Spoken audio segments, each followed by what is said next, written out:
As a founder or entrepreneur, have you ever spent hours making a video that explains your knowledge and your credentials and the details of your incredible product? You built a funnel, perfectly optimized language, but your product flopped. Then you watch another entrepreneur tell a 90-second story about why they started their business and they closed 50K in sales in a weekend. What is the difference? One of you was selling knowledge and a product story, and the other one was selling a transformation narrative. But we're going to change that today. Today, I'm breaking down the exact 4-part storytelling framework that turns your founder story into a client closing machine. Hi, I'm Daryn. I'm a Writers Guild Award-winning creator and producer who helps founders and entrepreneurs pair TV-like storytelling with thought leadership so you can build a brand people want to binge. And here's what most founders get wrong about storytelling that sells. You focus on your funnel and you forget about your character. But here is the truth. Information is not enough. Your founder story isn't filler. It is the most powerful sales tool. In an era where trust is at an all-time low, your clients don't buy from automated funnels. They don't buy from the most qualified or smartest person. They buy from people who have walked the path that they're on. So your founder narrative becomes incredibly important. Because in 2025, people don't follow brands. People don't even follow the knowledge. They follow characters they trust. So how do you tell a good founder story? Most founders tell their story all wrong. Either you don't tell your story at all, or you make it about yourself. You focus on the hype and you miss the struggle. Your potential clients tune out because they're thinking, that's awesome for you, but what does this have to do with me? You're missing vulnerability. And trust me, I get it, because I hate talking about myself. I am a founder who never wanted to be a personal brand. I started on YouTube 15 years ago and I have done pretty well for myself. I built a 6-figure business. I've had some pretty big clients at this point, some very big credentials, but people don't really know me. So I decided to walk away from a 6-figure client and return to YouTube so I could build my own content network and help creators like you build your story. But that meant I would have to become a personal brand, and that would mean I would need to be vulnerable. Now, maybe you have a dream business. So if you hate talking about yourself, but you want to build your business, today I'm giving you the framework that flips this. You're going to learn how to tell your founder story in a way that makes prospects think, I trust you. The framework is called Mirror to Bridge, and it has 4 parts. The first part is the mirror. You want to show them that you've been exactly where they are. The second part is the stakes, which is all about what you risked or lost by staying stuck. The third part is the shift, which is the moment that everything changed, your aha moment. And the fourth part is the bridge, which is how your solution is the shortcut that you wish you had. So let's listen to Spanx founder Sarah Blakely tell her founder story. So I actually wrote in my journal that night, I'm going to invent a product that I can sell to millions of people that will make them feel good. And then I specifically asked the universe for the idea. And I said out loud in my apartment, universe, give me the idea. And 2 years later, I cut the feet out of my pantyhose to go to a party. I couldn't figure out what to wear under white pants. And I did it only one time because I was so open and receptive to what the universe was going to provide for me. This isn't just storytelling, it is strategic positioning, which is why I always call what I do strategic storytelling. You're building trust, you're demonstrating your expertise, and you are also creating urgency. Now, when I returned to YouTube last year, I thought that I could just apply what I know about storytelling to being a personal brand. But it took me a year of trial and error and missed opportunities and occasionally losing my mind to take what I know about episodic storytelling and thought leadership content, merge that together, and apply it to personal brands.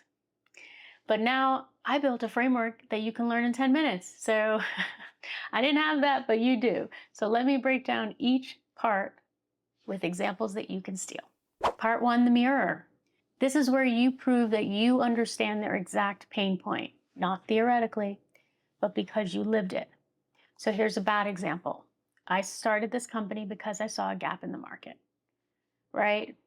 Not good. Probably know that. Here's a better example. 3 years ago, I was spending 15 hours a week manually tracking client projects across 5 different tools. I was drowning in administrative work instead of servicing my clients. You see the difference? The second one makes your potential client think, that is literally me. Why? Because you're using narrative and character, two of my favorite storytelling techniques. So, how do you become a good leading character with a strong narrative?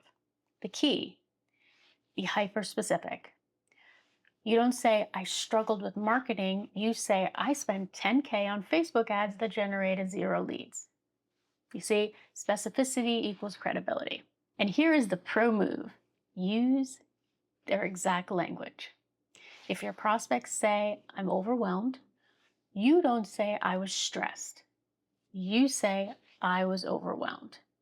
Mirror their feelings back to them. That shows them that you've been where they are. So here's your action step. Write down the exact problem that your ideal client is facing right now. Use their language, not industry jargon. And that is your mirror. If you want to dig into this further, I have created a toolkit, the Leading Character Story Toolkit, which helps you map out every step of figuring out your story. The toolkit helps you find your story, find your channel narrative, and also helps you find your personal voice. So if you want to dig into it a little bit further than I'm getting into in this video, I would check that out, and I'll put the link in my description. Part 2, the stakes. This is where most founders wimp out, to be honest. They skip straight to the solution, but stakes are what creates urgency. You need to show what it cost you to stay stuck. Not just, it was frustrating. Everybody's frustrated. You want to share, what did you actually lose? Was it time? Was it money? Was it relationships? Was it opportunities? So here's a bad example. I realized I was missing an opportunity and I knew I needed a better solution, right? It doesn't work. So here's a better example. I missed out on my dream to start my own digital network because I was too scared to be a personal brand. Now that's from me, right? I said that earlier. That is a stake. That's a moment that my potential client perhaps feels in their gut, because maybe they too are scared of being a personal brand, or they're scared that they can't be a personal brand and they're missing out on the business that they want. And maybe that's you. Now, here's the key. Make it emotional, but keep it brief. You're not trauma dumping. You're showing the real cost of inaction. So one powerful sentence is enough. Now, here's your next action step. What did staying stuck cost you? And it shouldn't just be money, although in many instances, that is a huge part of it. But what was the emotional cost? Part 3, the shift. This is your aha moment, the turning point where everything clicked. But here is the mistake. Don't make it about finding your product. Make it about discovering the principle behind your solution. There is a distinction, so let me give you some examples. Here's a bad example. So I created this product and everything got better. Right? You probably would do it a little better than that. So here's a good example. Then I realized something. I wasn't drowning because I had too much work. I was drowning because I had no system to prioritize what actually mattered. And the moment that I stopped trying to do everything and started focusing on the 20% that drove 80% of results, everything changed. You see what happened there? I shared the insight, not the product. I gave them the why before the what. So that's what you want to do. So here's your action step. Think about what was the core insight that changed everything for you. What did you finally understand that you wish you'd known years earlier? That is your shift. Part 4, the bridge. This is where you connect your journey to their solution, but you do it by positioning your offer as the shortcut that you wish you had. So here's a bad example. So I created this framework and now I help people like you. Right? Not great. Good example. It took me years of trial and error and missed opportunities and occasionally losing my mind to figure this out. So I built a framework that you can learn in 10 minutes. You might remember that because I said it earlier. Now you see the positioning. I'm not just selling a service. I'm saying I've already walked this painful path so you don't have to. That is what you want to do. The key, emphasize what they avoid by working with you or buying your product, not just what they gain, because people are more motivated by FOMO than potential gains. So skip a year of trial and error hits harder than get results faster. It's also less vague, so that helps too. And here is the closer. End with a soft invitation that feels like a natural next step, not a hard sell. For example, if you're where I was a year ago, 3 years ago, whatever the time frame is, drowning in whatever the pain is, you don't have to figure this out alone. That's exactly why I created whatever your offer is. And you can put that in your language, but that's a good framework. So let's see the full framework in action. Here's how it might sound in your videos or in a sales conversation. 3 years ago, I was spending 50 hours a week on administrative work instead of servicing my clients. I missed my daughter's soccer game, fixing a preventable client emergency. And I realized I was building a business that was stealing my life. Then I discovered it wasn't about working harder. It was about building systems that prioritize what actually mattered.